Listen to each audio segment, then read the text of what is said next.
Sony ending physical media isn't just the death of ownership, it's the death of one of gaming's oldest rituals. Gaming didn't begin just when you pressed start. It began hours, days, or even weeks beforehand. It started by saving money, walking to the shop, seeing that wall of games and the possibilities that lay before you, reading the back over and over, imagining the adventures, seeing if it had multiplayer, seeing what offers or deals you could get, carrying it home like a treasure tucked in your jacket, ripping the plastic off, the smell of the case, taking out the manual and seeing what goodies were in the box. Some games even rewarded you before you'd put the disc in the computer. And sadly, with the demise of physical copies of games, that ritual is well and truly dead. So much is going to be lost with everything going to online stores only. There's so many examples from the top of my head. Legend of Zelda's fold-out overworld map and enemy guide, Star Fox 64 and its Rumble Pak, Sonic & Knuckles with its like weird cartridge where you could plug in another cartridge on top. Does anybody else remember that? The Ultima series with its cloth maps, its coins, its spellbooks, World of Warcraft Collector's Edition with its behind-the-scenes DVD, GTA with all its fold-out maps, which allowed you to plan routes and learn the city. Does anybody remember Metal Gear Solid? The game famously expected players to look at the back of the CD case to find Meryl's codec frequency, was it? I think it was that. So much potential to create connection between the player and the world that they're going to visit.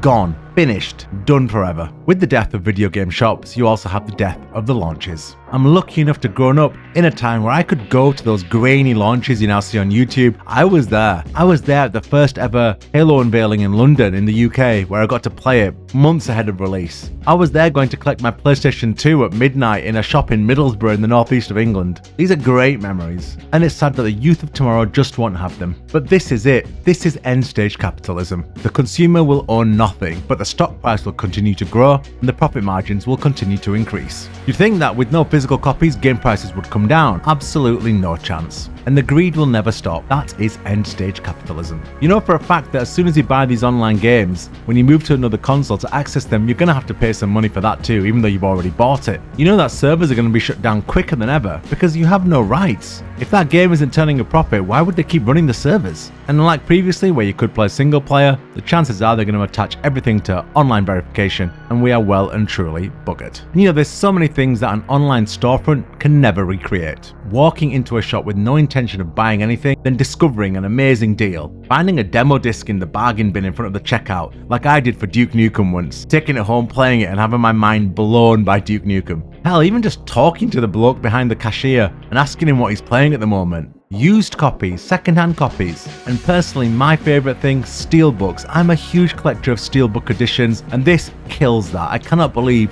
that after 2028 we will never get any steelbook editions ever again. I have so many, and I'm going to hold on to them because I feel like they're going to be worth a lot of money in a few years' time. But entire gaming tastes were born by accident. Algorithms don't create happy accidents. Shops did. And I know game stores have been on the decline for a while, but to me when I was a kid they weren't just shops. They were real community spaces. You'd walk into them, you'd watch a Nintendo 64, you'd ask the staff questions, you'd talk about release dates, you'd have a quick cheeky talk to the guy and say, "You're not releasing this early by any chance, are you?" Wink wink, nudge nudge. You'd make friends there, you'd talk about games, you'd trade games, you'd browse for hours, you'd read game magazines in the video game shops. And because everyone in there had such a passion for it, no one would say anything to you. They knew you just loved this hobby so much. Lots of kids couldn't afford the newest consoles like they won't be able to now, but they could still experience it by going to a video games shop and playing it in the store. I couldn't afford a Nintendo 64, so I'd go into the shop just to play one, then I'd save a bit of money just to rent one from Blockbuster, or Ritz Gaming as it was called then I think, something weird like that. And that experience is disappearing because physical retail continues to shrink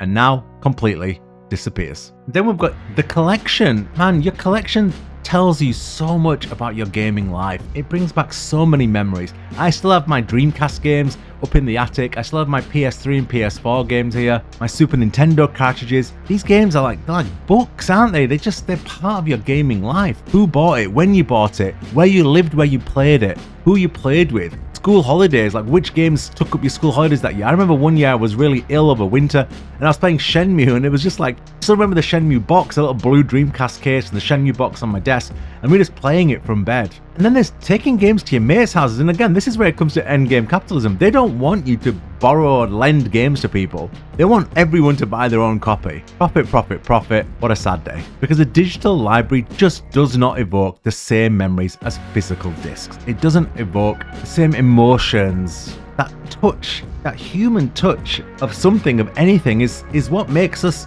grounded in this world.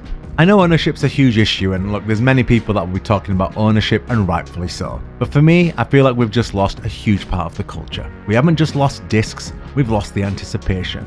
We've lost the anticipation of walking to the shop. We've lost the surprise of seeing something plugged into a new console and going up to play it. We've lost manuals, maps, midnight launches, bargain bins, rentals, shelves full of memories. But this decision by Sony outside of ownership means one really big thing to me. Gaming is no longer a journey, it's just a download bar. And that is the real death of the gaming ritual. Thank you so much, take care. Subscribe if you like to hear that depressing story. I made a video like 10 days ago talking about how gamers won and how it was great to see all these games at the game fests and how there were so many single player games, and 10 days later this happened. So that video aged very well. You know, and hopefully, I don't know, the uproar will change something, but what a sad day. Peace, take care.